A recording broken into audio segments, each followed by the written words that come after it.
नमस्कार दोस्तों, स्वागत है आपका अपनी YouTube channel Ankush Gorakhpuriya study with Ismail में।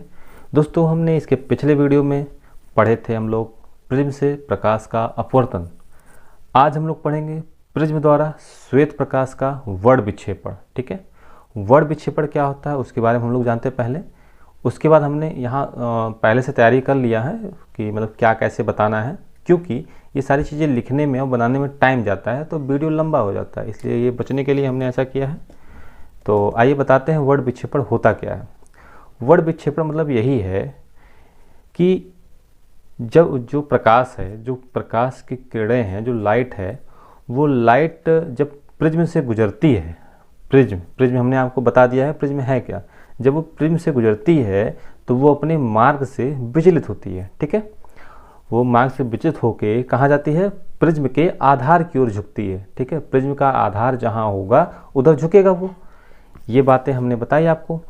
अब हमने बताया कि हाँ, कोई भी प्रकाश अगर है किसी भी कलर का हो, अगर वो किसी प्रिज्म से गुजरता है तो वो प्रिज्म के आधार की ओर झुक जाता है या विचलित हो जाता है। ठीक है, लेकिन यदि ये प्रकाश सूर्य की हो, यदि ये प्रकाश सूर्य के श्वेत प्रकाश हो, यानी सूर्य का जो प्रकाश होता है श्वेत होता है, सफ़ेद होता है। ठीक है, तो जब सफ़ेद हो तो वो झुकने के साथ साथ यानी जब वो जो सूर्य का प्रकाश है जब वो प्रिज्म में जाएगा तो वो विचलित वो भी होगा, वो भी झुकेगा, वो भी आधार की तरफ झुकेगा। तो वो आधार की तरफ झुकने के साथ साथ विभिन्न रंगों में विभाजित हो जाता है। ठीक है, विभिन्न रंगों में विभाजित हो जाता है। तो जब वो विभाजित होता है तो एक क्रम बन जाता है, एक क्रम बन जाता है और वो अनेकों रंगों के क्रम बनते हैं। ठीक है, लेकिन उन रंगों में कुछ विशेष रंग ऐसे हैं जो हमको दिखाई देते हैं और स्पष्ट दिखाई देते हैं। तो इस वजह से हम लोग सिर्फ उन्हीं रंगों को जानते हैं और लिखते हैं। और अगर ऐसा कुछ भविष्य में हुआ, अगर कोई वैज्ञानिक या कोई भी और कोई कलर बताता है तो उसको हम बताएंगे। लेकिन जो अभी माना गया है, जो हमारे एनसीईआरटी में हुआ या जो भी ऑथेंटिक बुक है उसमें जो हम लिखा गया है कि जो भी सूर्य की श्वेत प्रकाश जब प्रिज्म से पास होता है तो विचलित होने के बाद वो 7 रंगों में विभाजित हो जाता है। होता तो अनेक रंगों में है, लेकिन जो एग्जैक्ट हमको दिखता है, जो वैज्ञानिक लोग उसको वेरीफाई किए हैं, वो हमारे 7 कलर हैं। अब वो 7 कलर कौन कौन से हैं वो हम आपको बाद में बताएंगे, लेकिन अभी मैं आपको वर्ण विक्षेपण बता रहा हूँ। तो वर्ण विक्षेपण आप समझिए। तो जो ये विभिन्न प्रकार के रंग जो हैं, जो विभिन्न प्रकार के रंगों के समूह निकलते हैं प्रिज्म के बाहर, वो समूह वर्ण क्रम कहलाता है। वो जो समूह होता है वर्ण क्रम कहलाता है। जैसे मैं यहाँ ये लाल नारंगी ये सब लिखा हूँ ना, तो ये अगर एक साथ बोलना हो तो हम कहेंगे कि हाँ, ये रंगों का समूह है, वर्णों का समूह है। वर्ण माने क्या, वर्ण माने यहाँ रंग है, वर्ण माने रंग होता है। ठीक है, वर्ण माने रंग होता है, तो यहाँ वर्णों का समूह है। ठीक, अब एक लाइन में अगर हम कहें कि श्वेत प्रकाश के अनेक अवयव रंगों में विभक्त होने की जो प्रक्रिया है, जैसे जो श्वेत प्रकाश है उनका विभिन्न रंगों में विभक्त होने के लिए जो प्रक्रिया है वो कहलाता है वर्ण विक्षेपण। ठीक है, नहीं समझ पाए कहिए तो लिख दें, लेकिन लिखूंगा तो वही टाइम जाएगा। एक बार फिर से सुन लीजिए, आप लिखने की जरूरत ना पड़े, आप फिर सुनिए। वर्ण विक्षेपण वर्णों का ऐसा समूह है जो श्वेत प्रकाश के रंगों में, जो श्वेत प्रकाश है विभिन्न रंगों में विभक्त होने के जो प्रक्रिया है वह वर्ण विक्षेपण कहलाता है। ठीक है, आप समझ गए होंगे।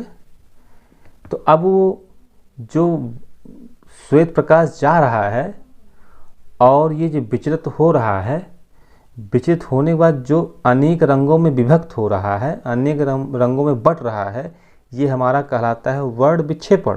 ठीक, अब जब वर्ण विक्षेपण है, जो भी ऑथेंटिक रंग हमको मिले हैं, जो हमको एकदम श्योरली कि हाँ ये रंग दिखते हैं, वो क्या होता है जो वैज्ञानिक ने माना है, जैसे हमारे सर आइजैक न्यूटन ने भी देखा है, तो उनके अनुसार हम लोग ये 7 रंग पढ़ेंगे।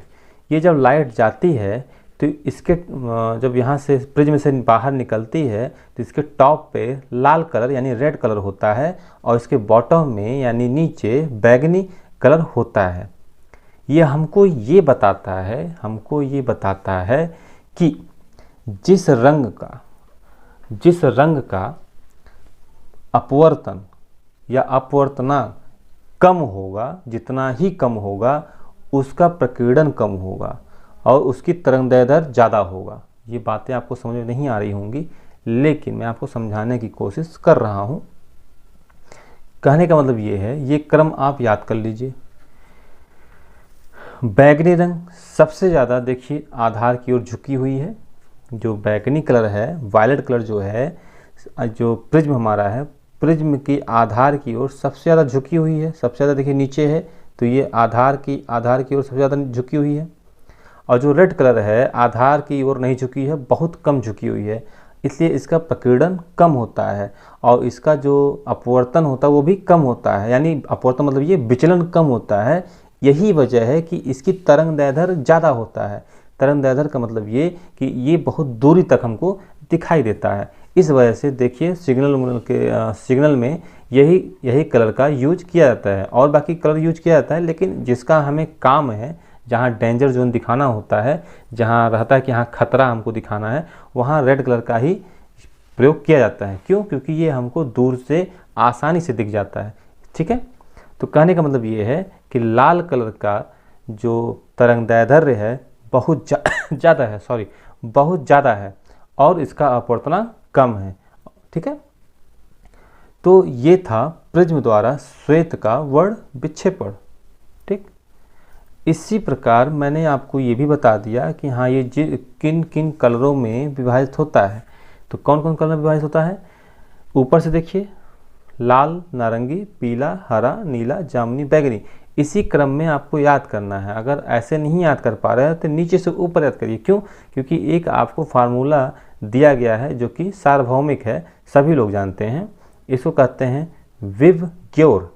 VIB, विव GYOR, ग्योर, विव ग्योर। V से वायलेट, I से इंडिको, B से ब्लू, G से ग्रीन, Y से येलो, O से ऑरेंज और R से रेड। ठीक है, जो सबसे ऊपर है, जिस क्रम में जो सबसे ऊपर चलता जाएगा उसका अपवर्तनांक कम होगा, उसका डेविएशन कम होगा यानी विचलन कम होगा और उसकी तरंगदैर्ध्य ज़्यादा होगा। ठीक है, अगर मैं पूछूं कि बैगनी कलर और जामुनी कलर में किसका तरंगदैर्ध्य ज़्यादा होगा, तो अगर आप समझ गए होंगे ये टॉपिक, तो जामुनी का तरंगदैर्ध्य ज़्यादा होगा क्योंकि ये प्रिज्म के आधार की तरफ कम झुका हुआ है। किसके सापेक्ष? इस बैगनी के सापेक्ष। क्योंकि बैगनी से ये ऊपर आ रहा है इसलिए इसका तरंगदैर्ध्य ज़्यादा होगा, फिर इसका ज़्यादा होगा, फिर इसका ज़्यादा होगा, फिर इसका ज़्यादा होगा, फिर इसका ज़्यादा होगा, फिर इसका ज़्यादा होगा। यानी रेड कलर का जो तरंगदैर्ध्य होता है वो सबसे ज़्यादा है, जो वेवलेंथ होता है वो सर्वाधिक होता है रेड कलर का। इसी वजह से रेड कलर का ही यूज सिग्नल पे किया जाता है। रेड खतरा दिखाने के लिए भी या सिग्नल देने के लिए कि हाँ यहाँ खतरा है, तो रेड कलर का ही यूज किया जाता है। ठीक है, तो ये आप समझ गए। तो एक लाइन में ऐसे समझाएं, प्रकाश की किरण में मैं लिख दूं, जो प्रकाश है, प्रकाश का अपवर्तनांक जितना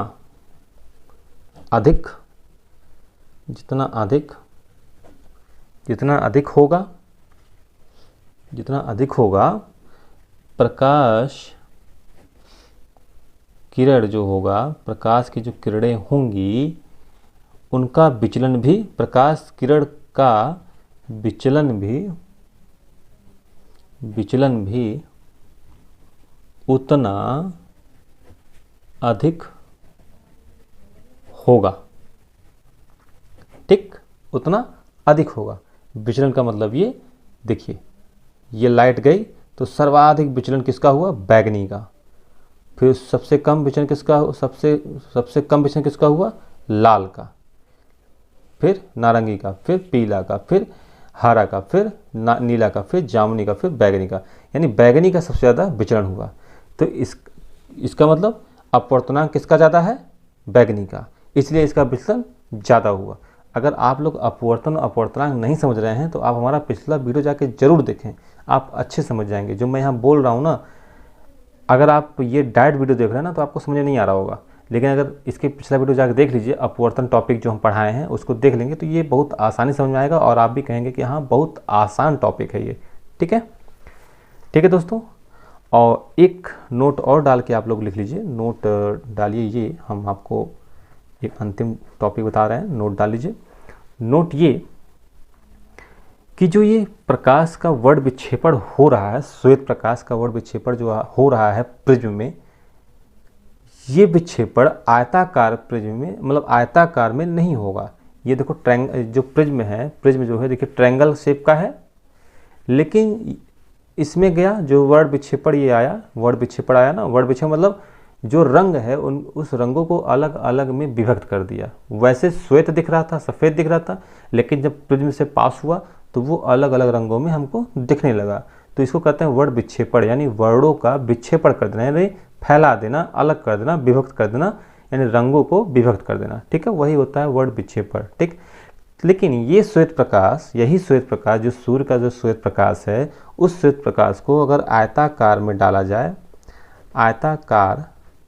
आयताकार गुटका में, गुटका मतलब ये मतलब शेप में डाला जाए, मतलब आयताकार गुटका में डाला जाए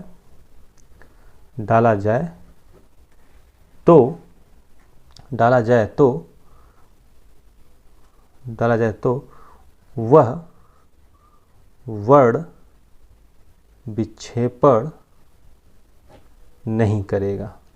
ठीक है, वर्ण विक्षेपण नहीं करेगा। ठीक है, क्यों नहीं करेगा? क्योंकि जब ये आयताकार गुटके से पास होगा, ये सूर्य का जो श्वेत प्रकाश है जब आयताकार गुटके से पास होगा तो उसका विचलन नहीं होता, वो सीधे समांतर जाता है। और जब वो समांतर जाता है तो वो पास पास समांतर होकर जाते हैं, तो वो सामूहिक रूप से सफ़ेद ही हमको दिखते हैं। इस वजह से वहाँ विक्षेपण नहीं हो पाता है, हमको अलग अलग रंग नहीं दिख पाता है। ठीक है, तो ये एक बहुत इंपॉर्टेंट क्वेश्चन है कि हाँ किस प्रकार के गुटका में वर्ण विक्षेपण नहीं होगा। तो आपका सिंपल जवाब आएगा आयताकार गुटका में। ठीक है, आयताकार गुटका में। ठीक, फिर पूछेगा कि जिस प्रकाश का अपवर्तनांक अधिक होगा उसका वर्ण विक्षेपण या उसका विचलन कैसा होगा। तो ये आंसर होगा कि जिस प्रकाश का अपवर्तनांक जितना अधिक होगा उस प्रकाश का विचलन भी उतना ही अधिक होगा। ऐसे पूछ सकता है जिसका अपवर्तनांक ज़्यादा होगा उसका तरंगदैर्ध्य कैसा होगा। तो जिसका अपवर्तनांक ज़्यादा होगा उसका तरंगदैर्ध्य कम होगा। ठीक है, मैं लिख दूँ वो भी कहिए तो मैं यहाँ लिख दे रहा हूँ। एक नोट और लिख लीजिए, मान लीजिए पहला बना लीजिए, एक और बना लीजिए। मैं यहाँ लिख दूँ ऐसे, अपवर्तनांक ज़्यादा विचलन भी ज़्यादा, तो तरंगदैर्ध्य कम। ठीक है, ये एक लाइन में आप समझ जाइए। ठीक है, अपवर्तनांक ज़्यादा तो विचलन भी ज़्यादा, और जब विचलन ज़्यादा तो तरंगदैर्ध्य कम। ठीक है दोस्तों, तो उम्मीद है कि आप लोग ये प्रिज्म द्वारा प्रकाश का वर्ण विक्षेपण समझ गए हैं और आगे पढ़ेंगे, इसके आगे पढ़ेंगे, जो भी नेक्स्ट टॉपिक आएगा उसको पढ़ेंगे हम लोग। ठीक है दोस्तों, तब तक के लिए धन्यवाद, नमस्कार।